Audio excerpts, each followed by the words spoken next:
अस्सलामुअलैकुम सामीन। 2 रबीउल अव्वल और 18 सितंबर है।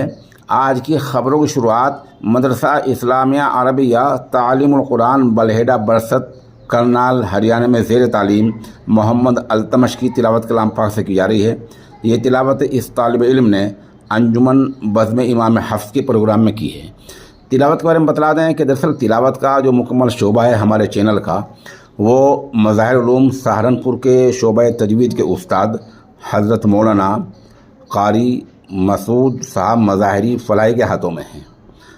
आम तौर पर क़िरात आती है तो हम आपकी खिदमत भेज दिया करते हैं, वहाँ से पास होने के बाद उस तिलावत को अपलोड कर दी जाती है। दूसरे के हमने पूरे हफ्ते का एक निज़ाम बनाया है।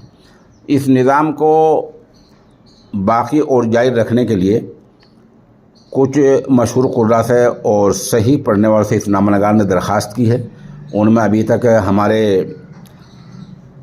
हज़रत मौलाना मुफ्ती खुबैब कासमी दामत बरकातुहुम, जो उम्मुल मदारिस दारुल उलूम देवबंद के मुबल्लिग हज़रत मौलाना मोहम्मद यामीन कासमी दामत बरकातुहुम के फ़र्जंद अर्जुमन हैं। दूसरे इमाम दोहा कतर कारी अमीर आलम साहब, और इस तरह कारी नेमुद्दीन साहब गंगेरवी, और जामिया अशरफुल उलूम रशीदी गंगो के शोबा तजवीद के उस्ताद कारी मशकूर अमन रशीदी कासमी, और ख़ुद हज़रत मौलाना कारी मसूद साहब।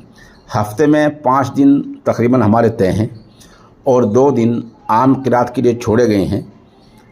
अब बतला दूँ कि आम क़िरातों में अभी तक हमारे पास लगभग 22-23 तिलावतें मौजूद हैं, इसलिए लोगों की तिलावतें अपलोड होने में देर लग जाती है।